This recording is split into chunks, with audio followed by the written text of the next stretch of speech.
Hello everyone, before we start today's video, I need your help. We've noticed that the channel is losing traction, and subscribing is one of the best ways you can support us. It's quick, free, and allows us to continue bringing you great content. Hello people, I've been skimming through the posts here for a while, believing I'd never have my own tale to tell. However, life has a way of shocking you, and I've been lugging this around for months. I need to let it out. Let me be clear, I've never been the sort to jump to conclusions or assume the worst. My wife, let's call her Sarah, and I have been together for 6 years and married for 4. Things were solid, or so I thought. We experienced the typical ups and downs, but nothing that made me think, oh, there's a problem here. In reality, throughout the majority of our relationship, we were that couple, completely committed. Colleagues, we laughed at stupid inside jokes, argued for hours about which movie to watch, and had a cadence that just worked. She'd organize elaborate date nights, and I'd treat her to her favorite takeout after a long day. It felt effortless, as if we had figured out the whole love thing. That's why what occurred next struck me like a ton of bricks. The shift. Around 6 months ago, things began to alter. At first, it was minor details, things you'd likely miss if you weren't paying attention. She began carrying her phone everywhere, even when she was only going to the kitchen or folding clothes. Before this, her phone would sit on the coffee table for hours, and she didn't mind who picked it up. One day, I made this joke, "What, are you running some secret spy ring now?" She chuckled and said, "No, work's been emailing me a lot." Okay, fine. But a few days later, she created a password. That one caught me off guard because she had never used one before. When I casually inquired why, she responded with something vague about security and hackers. I didn't press it since I didn't want to appear paranoid, but it simply felt off. And it didn't end there. She began taking calls outside the room, which she had never done before. It wasn't subtle either. Her phone would ring, and she'd say, "Oh, let me just grab this real quick," before disappearing into the bedroom or outside on the porch. If I inquired who it was, she'd just say, "Just a friend from work." Then I noticed a new habit, keeping her phone face down on the table. I had no idea that was a thing until I reached over to give her something, and she hastily moved her phone out of the way. It was one of those blink and you miss it moments, yet it stayed with me. However, it wasn't all about the phone. She started to feel distant. Conversations that used to flow easily now felt like pulling teeth. If I brought up future plans, such as where we should go for our anniversary or if we should start saving for a new car, she'd simply nod and say, "Yeah, we'll see," before shifting the subject. It all came together for me on a random Wednesday. She informed me that she was seeing a buddy for coffee after work. It didn't sound strange, she does that occasionally. I happened to be running errands in the same area, so I figured, why not surprise her? It'll be cute. When I arrived, however, she was not with her friend. She stood outside the cafe, pacing back and forth, her phone pressed against her ear. I remained in my car because something about the way she spoke seemed serious. I didn't intend to eavesdrop, but I overheard phrases like, "It's almost ready," and "starting fresh soon." My stomach sank. I couldn't figure out what she was saying, but it didn't sound like a job or friend conflict, it sounded grander, like something she had planned. When she returned home, I asked her how her coffee date went, attempting to maintain a casual tone. She told me a complete narrative about her pal complaining about her boyfriend. It was such an unexpected comment that I just gazed at her for a second. "What do you mean?" I inquired. She shrugged. "I just think we should have everything in one place, you know, like all our account info, passwords, documents, that kind of thing. Just in case of emergency." I wasn't sure what to say. This was something we'd never discussed before, and the timing seemed strange given everything else I'd noticed. "What kind of emergencies?" I inquired, attempting to keep my tone casual. She shrugged again. "It's just smart, isn't it? What if something happens to one of us, or what if we need to make a big financial decision quickly?" Her argument made sense on the surface, but something about the way she expressed it made me nervous. It was too rehearsed and polished, as if she had been waiting for the appropriate time to bring it up. I nodded and murmured something like, "Yeah, I guess that's a good idea," but within, alarms were ringing. Why now? Why are we suddenly concerned about arranging our finances when we've always kept them separate and loose? That night, my mind kept reliving her words, attempting to figure out what it meant. Was this just typical adult behavior, and was I reading too much into it? But then I remembered the phone calls, the talk I overheard at the cafe, and how distant she'd been recently. It all began to mount up, and I didn't like the image it was painting. Until then, I had done nothing about it. A few days later, she mentioned it again. We were in the kitchen, I was making a sandwich, and she was looking through her phone, when she remarked, "Have you thought more about organizing the bank stuff? Like, do you know where all the account details are?" I lowered the knife and turned to face her. "Okay, what's going on?" I inquired, attempting to keep my tone light but firm. "You've been bringing up the finances a lot lately. Is there something we need to talk about?" She finally looked up from her phone, astonished that I had pressed her on it. "No, nothing's wrong," she responded hastily, making me giggle. "I just think it's important, that's all. You know, for emergencies." "Emergencies like what?" She shrugged, her expression unreadable. "I don't know, just life stuff. It's not a big deal, I promise. I just think it's something we should get on top of." Her response seemed ambiguous, too vague. I nodded and let it go, but the way she avoided providing a direct answer made me even more suspicious. It didn't seem like a casual suggestion anymore, it felt like she was concealing something, but I had no idea what it was. So, the next day, while she was at work, I decided to look into our finances. I opened our joint account online and discovered something unexpected. Over the last month, a few tiny moves had taken place, nothing large, but small quantities that didn't appear to have a clear purpose. They weren't designated for bills, groceries, or anything similar. I didn't want to jump to conclusions, but it appeared that she had been withdrawing money from the account for some reason I couldn't figure out. I considered addressing her, but something told me to wait. If I was wrong, I'd look ridiculous, and if I was correct, I had to be careful.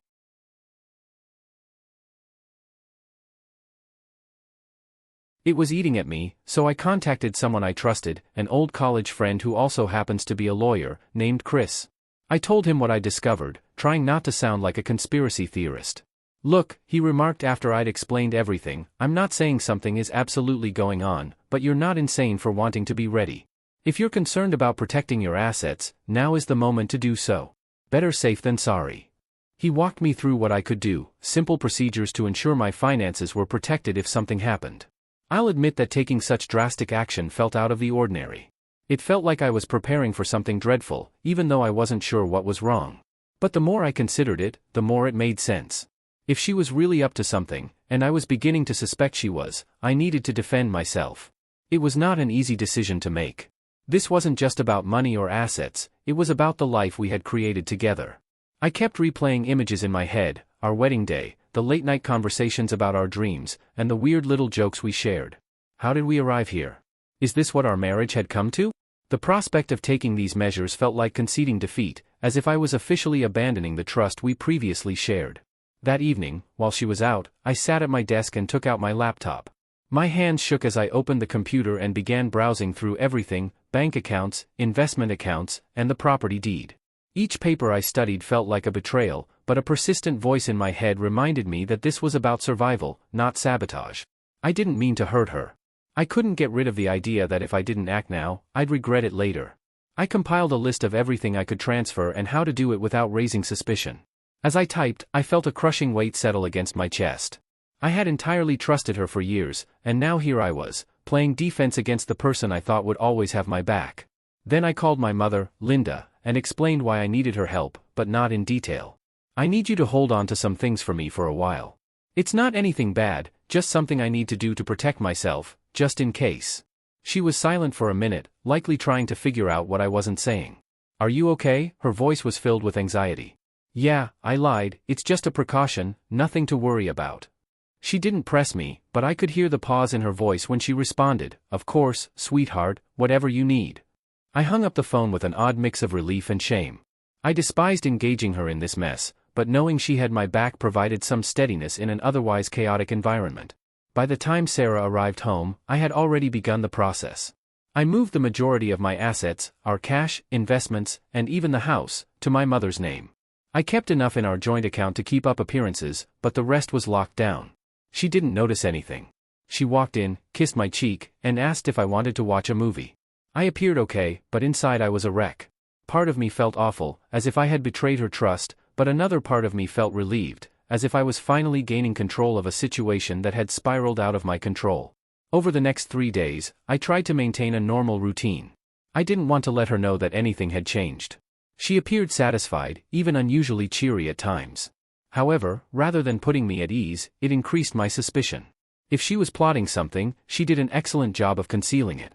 What stood out, however, was that she never brought up the finances again, not even after I questioned her the last time. It was as if the subject had evaporated from her memory. At first, I believed I had overreacted, and she dismissed the subject since it wasn't relevant. But the more I thought about it, the more I realized she was avoiding it, almost as if she was afraid to bring it up again after I pressed her. I noticed her staring at me a few times, as if she was assessing my mood or contemplating whether to say something. Every time I noticed, she'd quickly return her attention to whatever she was doing, her phone, the TV, a book.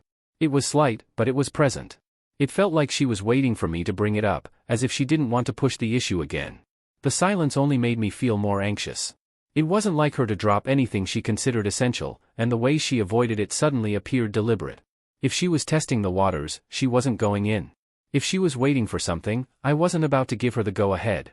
Whatever her next move was, I knew I had to be one step ahead. Something was coming, but I didn't know when or how. All I could do was prepare. That night, I made certain that everything was solid. I glanced over the paperwork again, double-checking every aspect of my mother's asset transfers, the house, the savings, the investments. Everything was now legally in her name, sealed in an uncontested trust. I even called her to confirm that she had all of the necessary papers. 2 weeks had passed, and everything appeared normal, too normal, frankly. She was acting more loving, even starting to talk about unrelated topics like jobs or what we should eat for the evening. It threw me off because she'd been aloof for months and avoiding anything more than superficial conversations. Part of me began to question whether I had been overreacting all along. Maybe the strange conduct was merely stress or something I didn't comprehend. But then, one random Friday night, she sat me down on the couch, turned off the television, and said, "We need to talk." My stomach fell quickly. I knew what she was going to say before she did. "I think we should get a divorce," she replied, her voice so calm it seemed prepared. It wasn't furious or emotional, it was simply frigid, as if she had told me we had run out of milk. I stared at her, unsure how to respond. As she explained her argument, she mentioned needing space, wanting to figure herself out, and feeling like she'd lost her identity in the marriage, standard breakup phrases that didn't really explain anything. But then she said something that struck a different tone. "You know, I've made a lot of sacrifices for you over the years, and I don't think you really appreciate them. I deserve more." That last part stung. It wasn't just that she wanted out, it was that she framed it as if I owed her something, that everything was my fault, and she was simply claiming what was rightfully hers. As I sat there, trying to understand what she was saying, a new question arose: why now? Then she said something that made everything start to make sense. "A friend of mine has been helping me see things more clearly," she continued, not looking at me. "A friend." I remained still, letting her speak, but my mind was racing. Who was this friend? Why were they so involved in our marriage? The way she stated it was not casual, it seemed like someone had been hyping her up, convincing her that leaving me wasn't simply a choice but a strategy she needed to implement. And the more she talked about how she deserved more because of her sacrifices, the more I became skeptical. Sacrifices? What kind of sacrifice? She was happy with me, or so she said. I worked hard to offer her the life she desired, and it wasn't just about money. When she asked to move closer to her job, I agreed, even though it meant a lengthier commute for me. When she wanted to attend that pricey yoga retreat last year, I made sure we budgeted for it, even foregoing a vacation I was looking forward to so she could go. I backed her when she changed careers twice, telling her it was fine to take the risk because I wanted her happy. I believed being a decent husband meant putting her first whenever possible. And it wasn't as if I was an unresponsive, distant partner. I showed up. I remembered birthdays and random things she had mentioned loving. When she mentioned feeling caught in a rut, I suggested date nights. I listened to her complain about her job, friends, and family. I didn't always get it right, but I did try. That's why her "I deserve more" line hurt so much. I didn't even consider buying it. She wasn't upset due to anything I did or didn't do. She was upset because something had changed in her. Perhaps it was the acquaintance she kept bringing up, or something else, but the lady sitting in front of me was not the woman I married, and I wasn't going to let her rewrite our marriage tale to fit her new narrative. I didn't press her at the moment. Instead, I nodded and said something innocuous, such as, "If that's how you feel, I guess we should figure out the next steps." She seemed startled that I wasn't arguing or begging her to stay, but I didn't mind. My attention had already changed. I needed to know who or what was causing her sudden, planned shift in conduct. She didn't just wake up one day and decide she wanted out. This was something greater, and I wasn't going to let it surprise me any more than it had already. After that chat, she went to her own apartment, and I received the divorce papers on Monday. Let me tell you, they didn't only want to stop the relationship, they were planning to take everything, half the house, my savings, my assets, the car. She wanted it all, plus some ambiguous spousal support clauses that made little sense given her high salary. It seemed as if she was expecting me to give her all I had worked for. At first, I assumed she was just being vengeful, but the way she articulated her demands, so specific and aggressive, reassured me that she had someone guiding her through this. So, I started digging. I couldn't just ask her who she'd been talking to, so I had to be clever. I began with her social media. She hadn't blocked me, and even though she didn't post frequently, I searched through her tagged photographs and comments, looking for someone new. That's when I discovered the pattern. A guy named Ryan repeatedly liked and commented on her posts, nothing obscene, but enough to make me pause. I clicked on his profile, which was public. At first glance, he didn't appear to be much more than a 30-year-old marketing professional, but as I scrolled down, I spotted something unusual. He posted a photo at the same cafe I'd seen her at weeks before. On the same day I overheard her discussing starting fresh. My gut churned. As I continued scrolling, more subtle signals appeared, a comment on one of her pictures that read, "You've got this," as well as a selfie he'd taken from what appeared to be her new apartment. None of it was substantial evidence, but it was enough to raise my suspicion. I wasn't sure what to do with this information, but I knew I couldn't just sit there and wait for solutions to come my way. Her statement about a friend who helped her get through things stayed with me, and I wanted to know who it was. I decided to contact one of our mutual acquaintances, Jessica. She and Sarah had been friends for years, so she might know what was going on. I kept the conversation light at first, asking if she'd lately spoken with Sarah or if anything seemed strange. Jessica reacted swiftly, saying she had no idea about the friend or any suggestions. I asked a few more probing questions, but she cut the conversation off defensively, claiming she couldn't help me. The entire situation felt rushed, as if she was trying to avoid becoming engaged. Not willing to give up, I called another buddy, Rachel. I followed the same pattern, stating that I was simply trying to make sense of things. She was apprehensive at first, responding vaguely to my questions. When I pressed her more, she quickly ended the call, leaving me even more skeptical than before. I sat there, frustrated, trying to figure out my next move. Then, to my astonishment, Rachel called back. She told me she needed to make sure what she said didn't come back to her. I assured her it wouldn't, and after a long pause, she revealed what she knew. Apparently, Sarah had been spending a lot of time with someone named Ryan, whom she had met at work. Rachel claimed she didn't know much else, but from what she'd heard, Ryan was very active in the divorce advice Sarah was receiving.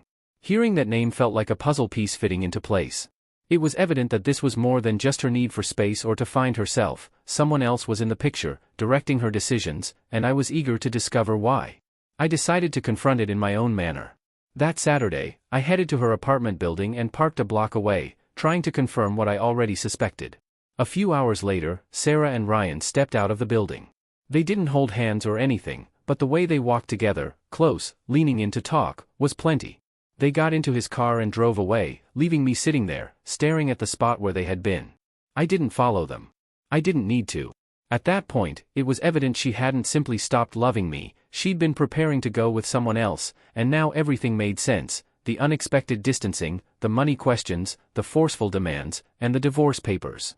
She wasn't simply abandoning me, she was leaving me with nothing, and she was accompanied by someone at all times. I went home that night, my head racing with everything I'd learned. The betrayal burned, but what hurt the most was how premeditated everything was. She was using the divorce as a stepping stone to whatever life she was creating with Ryan.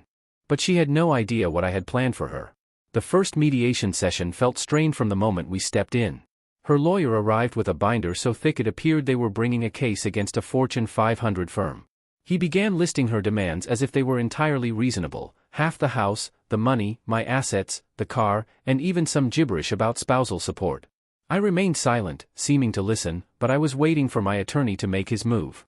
When it was finally our turn, he handed a stack of paperwork across the table and said, "Before we proceed, I think it's important for everyone to review these."